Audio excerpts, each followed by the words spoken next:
I had an experience where I created a landing page. It was one of the first landing pages I built in my last business, and it was really, really ugly.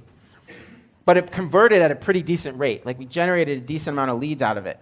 And it always bothered me that it was so ugly. And so we spent some time, we're like, okay, let's create some better looking landing pages and see what happens. And the ugly one performed better.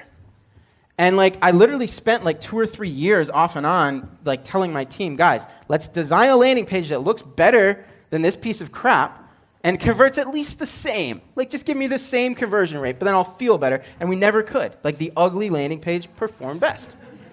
To this day, they're still running that campaign 10 years later, and we've never come up with a better landing page.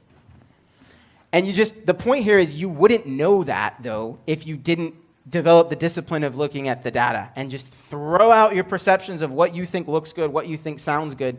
The marketplace will give you the answer.